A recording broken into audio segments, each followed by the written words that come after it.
Hi hello ನಮಸ್ತೆ friends, welcome back to my YouTube channel Phalguni creators. ಇವತ್ತಿನ ವಿಷಯ ಬಂದು ಟೆಸ್ಟ್ ಮಾಡಿಸ್ಕೊಳ್ಳೋ ಮುಂಚೆ ನೀವು ಪ್ರೆಗ್ನೆಂಟ್ ಇದ್ದೀರಾ ಅಂತ ಹೇಳಿ ಹೇಗೆ ತಿಳ್ಕೊಳ್ಳೋದು ಅಂತ ಹೇಳಿ ನಾನು ಹೇಳ್ತಾ ಹೋಗ್ತೀನಿ. ಕೆಲವರಲ್ಲಿರುತ್ತೆ, ಎಲ್ಲನೂ ಒಬ್ಬರಲ್ಲಿರಲ್ಲ, ಕೆಲವರಲ್ಲಿ ಇರಲ್ಲ. ಸೊ ನಿಮ್ಮ ದೇಹದಲ್ಲಿ ಆಗೋ ಬದಲಾವಣೆಗಳು ನೀವು ಗಮನಿಸ್ತಾ ಹೋಗಬೇಕಾಗುತ್ತೆ.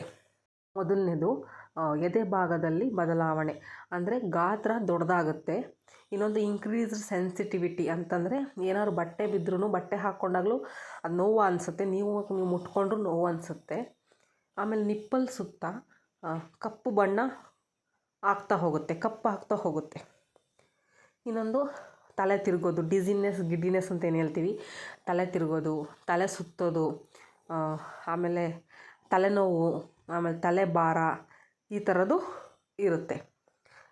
ಆಮೇಲೆ ಮೂಡ್ ಸ್ವಿಂಗ್ಸ್ ಅಂತ ಹೇಳ್ತೀವಿ. ಆ್ಯಂಡ್ ಇರಿಟೇಬಿಲಿಟಿ ಅಂದರೆ ಏನಾರು ಅಂದರೆ ನಿಮಗೆ ಇರಿಟೇಟ್ ಆಗೋದು, ಏನಾರು ನೋಡಿದರೆ ಇರಿಟೇಟ್ ಆಗೋದು, ಆ ಥರ ಇರುತ್ತೆ. ಆಮೇಲೆ ಒಮ್ಮೊಮ್ಮೆ ಖುಷಿಯಾಗಿರೋದು, ಒಮ್ಮೊಮ್ಮೆ ಬೇಜಾರಲ್ಲಿರೋದು, ಇವತ್ತು ಖುಷಿಯಾಗಿರೋ ನಾಳೆ ಬೇಜಾರಲ್ಲಿರೋದು, ಆ ಥರ ಮೂಡಲ್ಲಿ ನಿಮಗೆ ಬದಲಾವಣೆ ಆಗೋ ಸಾಧ್ಯತೆಗಳು ಇರುತ್ತೆ. ಕೆಲವರಿಗೆ ಅದು ಖುಷಿಯಾಗಿರ್ತಾರೆ, ಬೇಜಾರಲ್ಲೂ ಇರ್ತಾರೆ, ಆ ಥರ. ಇನ್ನೊಂದು ನಿದ್ದೆ, ಇನ್ಸೋಮ್ನಿಯಾ ಅಂತ ಹೇಳ್ತೀವಿ ನಾವು. ಅಂದರೆ ನಿದ್ದೆ ಕಮ್ಮಿ ಇರುತ್ತೆ, ನಿದ್ದೆ ಬರಲ್ಲ, ಇನ್ನೊಂದು ನಿದ್ದೆ ಮಾಡೋಕ್ಕಾಗಲ್ಲ, ಕಂಫರ್ಟೇಬಲ್ ಅನಿಸಲ್ಲ ಮಲ್ಕೊಳ್ಳೋಕ್ಕೆ, ಏನೋ ಇರಿಟೇಷನ್ ಅನ್ನಿಸ್ತಿರುತ್ತೆ, ಸೊ ಮಲ್ಕೊಳ್ಳೋಕ್ಕಾಗೋದಿಲ್ಲ, ಇದು ಇನ್ಸೋಮ್ನಿಯಾ. ಇನ್ನೊಂದು ನಾಸಿಯಾ ಆ್ಯಂಡ್ ವಾಮಿಟಿಂಗ್. ನಾಸಿಯಾ ಅಂದರೆ ವಾಂತಿ ಬರೋ ಥರ ಸೆನ್ಸೇಷನ್ ಅಷ್ಟೇ ಇರುತ್ತೆ, ವಾಂತಿ ಬರಲ್ಲ. ವಾಮಿಟಿಂಗ್ ಪೂರ್ತಿ ವಾಮಿಟ್ ಮಾಡ್ತಾರೆ, ಎರಡೂ ಇರುತ್ತೆ ಕೆಲವರಿಗೆ. ಇದು ಮಾರ್ನಿಂಗ್ ಸಿಕ್ನೆಸ್ ಅಂತ ಹೇಳ್ತೀವಿ, ಮಾರ್ನಿಂಗೇ ಆಗಬೇಕು ಆ ಥರ ಏನೂ ಇಲ್ಲ. ಕೆಲವ್ರಿಗೆ ಸಂಜೆನೂ 6 ಗಂಟೆ ಮೇಲೂ ಆಗೋವಂಥ ಸಾಧ್ಯತೆಗಳು ಇರುತ್ತೆ. ಇದು ಚೇಂಜ್ ಇನ್ ಟೇಸ್ಟ್ ಅಂದರೆ ರುಚಿಯಲ್ಲಿ ಬದಲಾವಣೆ ಆಗುತ್ತೆ. ಅಂದರೆ ಏನಾದ್ರು ಫುಡ್ ತಗೊಂಡ್ರೆ ನೀವು ಏನೋ ತಗೊಂಡಿರ್ತೀರ, ಅದೇ ಟೇಸ್ಟ್ ಇರೋಲ್ಲ, ಬೇರೆಯೇ ಟೇಸ್ಟ್ ಅನಿಸ್ತಿರ್ತದೆ ನಿಮಗೆ. ಉದಾಹರಣೆಗೆ ಮೆಟಾಲಿಕ್ ಟೇಸ್ಟ್ ಅಂದರೆ ₹1 ಕಾಯಿನ ಚೀಪಿದ್ರೆ ನಿಮಗೆ ಯಾವ ಟೇಸ್ಟ್ ಬರುತ್ತೋ ಅದು ಮೆಟಾಲಿಕ್ ಟೇಸ್ಟ್. ಸೊ ನೀವೇನೇ ಫುಡ್ ತಗೊಂಡು ನಿಮಗೆ ಎಂಡಲ್ಲಿ ಮೆಟಾಲಿಕ್ ಟೇಸ್ಟ್ ಅನಿಸುತ್ತೆ. ಇನ್ನೊಂದು ಉಷ್ಣಾಂಶ, ದೇಹದ ಉಷ್ಣಾಂಶ, ಬಾಡಿ ಟೆಂಪರೇಚರ್ ನಿಮಗೆ ಜಾಸ್ತಿ ಆದಂಗೆ ಅನಿಸುತ್ತೆ. ನಿಮ್ಮ ದೇಹದಲ್ಲಿ ನಿಮಗೆ ಉಷ್ಣಾಂಶ ಜಾಸ್ತಿ, ಅಯ್ಯೋ ಫೀವರ್ ಬಂದಿದೆಯೇನೋ ಅಂತ ಅನಿಸುತ್ತೆ, ಅದು ಫೀವರ್ ಅಲ್ಲ, ದೇಹದ ಉಷ್ಣಾಂಶ ಜಾಸ್ತಿ ಆಗಿರುತ್ತೆ.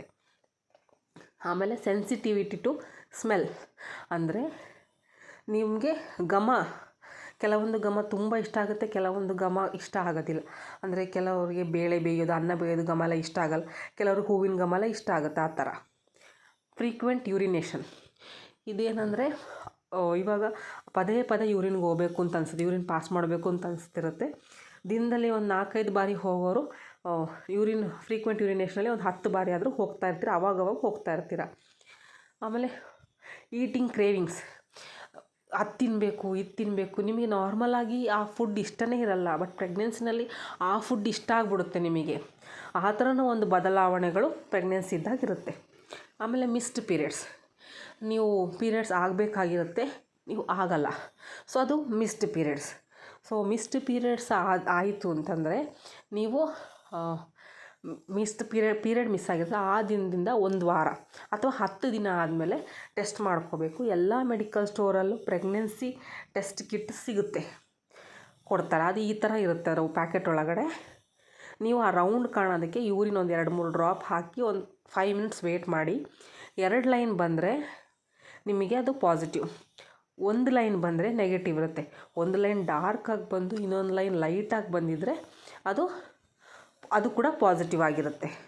ಆಮೇಲೆ ಈ ಟೆಸ್ಟ್ ಮಾಡುವಾಗ ಬೆಳಗ್ಗೆ ಪಾಸ್ ಮಾಡ್ತಿರಲ್ಲ ಯೂರಿನ್, ಬೆಳಗ್ಗೆದು ಫಸ್ಟ್ ಸ್ಯಾಂಪಲ್ ಯೂರಿನಲ್ಲಿ ಟೆಸ್ಟ್ ಮಾಡಬೇಕು. ಯಾವಾಗ ಅಂದರೆ ಆವಾಗ ನಾನು ಮಧ್ಯಾಹ್ನ ಮಾಡ್ತೀನಿ, ಸಂಜೆ ಮಾಡ್ತೀನಿ ಅಂತಿಲ್ಲ.